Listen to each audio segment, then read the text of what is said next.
Britain के प्रतिष्ठित medical journal Lancet ने दावा किया है कि कोरोना वैक्सीन से बनी हुई एंटीबॉडी मात्र 6 हफ्ते बाद तक ही टिकी रहती है, यानी 6 हफ्ते बाद कम होने लगती है। ऐसे में सवाल ये कि आखिर वैक्सीन हमें कोरोना से कितने दिन तक बचाए रखेगी।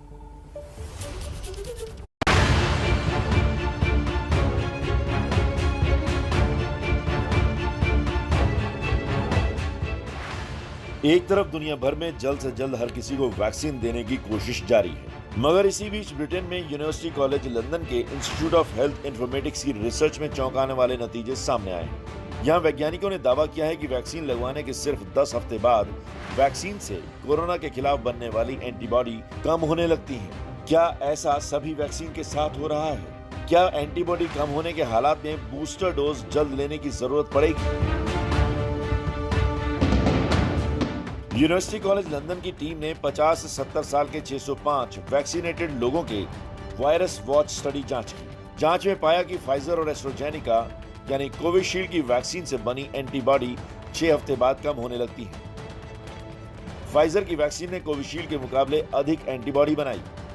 फाइजर वैक्सीन की दूसरी डोज के 6 हफ्ते बाद एंटीबॉडी का स्तर था 7500 यूनिट्स प्रति मिलीलीटर, लेकिन 10 हफ्ते बाद ये घटकर 3320 रह गया। कोविशील्ड से बनी एंटीबॉडी का स्तर 6 हफ्ते बाद 1200 यूनिट्स प्रति मिलीलीटर, मगर 10 हफ्ते बाद घटकर सिर्फ 190 यूनिट्स प्रति मिलीलीटर रह गया। सवाल यह है कि वैक्सीनेशन के कुछ हफ्ते बाद एंटीबॉडी खत्म होने के मायने क्या है? क्या एंटीबॉडी वैक्सीन के कारगर होने का अकेला स्टैंडर्ड है? क्या ये माना जाए कि जिनकी वैक्सीनेशन की दोनों डोज हो चुकी है और उसके बावजूद उनकी मौत हुई है, क्या ये उसकी एक वजह है? इस बारे में हमने विशेषज्ञों से बात की। हाल के दिनों में कई ऐसे केस सामने आए हैं जहां वैक्सीन की दोनों डोज लेने के कुछ हफ्ते बाद ही दोबारा कोरोना संक्रमण देखा गया। क्या इसका ताल्लुक एंटीबॉडी कम होने से है? हर सेल की एक लाइफ होती है। कम होना जो है हो सकता है कम हो जाए, अगर आपको एक्सपोजर होता है इस बीच में तो एंटीबॉडीज लेवल शरीर बनाता है, वह बढ़ती है, और एक्सपोजर नहीं होता है तो कम हो जाती है। यह एक नेचुरल फिनोमेना है। अगर सेलुलर इम्यूनिटी है आपके पास, इम्यूनोलॉजिकल मेमोरी डेवलप हो गई है, मतलब शरीर ने उसको याद कर लिया है, तो एंटीबॉडीज अगर खत्म भी हो गए तो भी जब भी वायरस आएगा संपर्क में तो एंटीबॉडीज बना के उसको न्यूट्रलाइज करने की कैपेसिटी रख सकती है शरीर। विशेषज्ञों के मुताबिक एंटीबॉडी कम होना इतना खतरनाक नहीं है।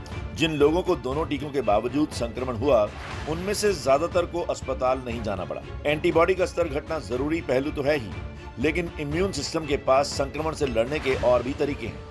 इम्यूनिटी कई स्तर पर अपना काम करती है। हालांकि जानकारों का मानना है कि जिस तरह कोरोना म्यूटेट होकर अपना स्वरूप बदल रहा है, ऐसे में वैक्सीनेशन के कुछ महीने बाद बूस्टर डोज की जरूरत पड़ सकती है। अभी कहना बहुत ही जल्दबाजी होगा कि बूस्टर डोज की जरूरत पड़ेगी।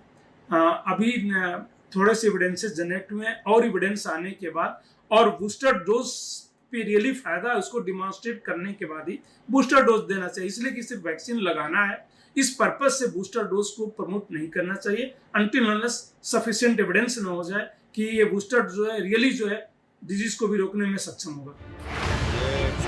इजराइल तो तीसरी डोज यानी बूस्टर डोज देने वाला पहला देश बन चुका है। खाड़ी देशों में भी चीन की वैक्सीन सिनोवैक के असर कम होने के बाद बूस्टर डोज के तौर पर तीसरा डोज फाइजर का लगाया जा रहा है।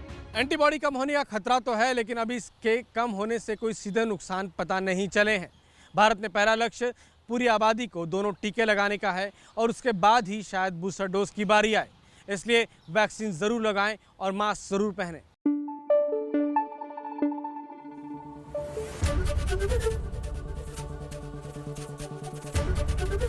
एबीपी न्यूज आपको रखे आगे।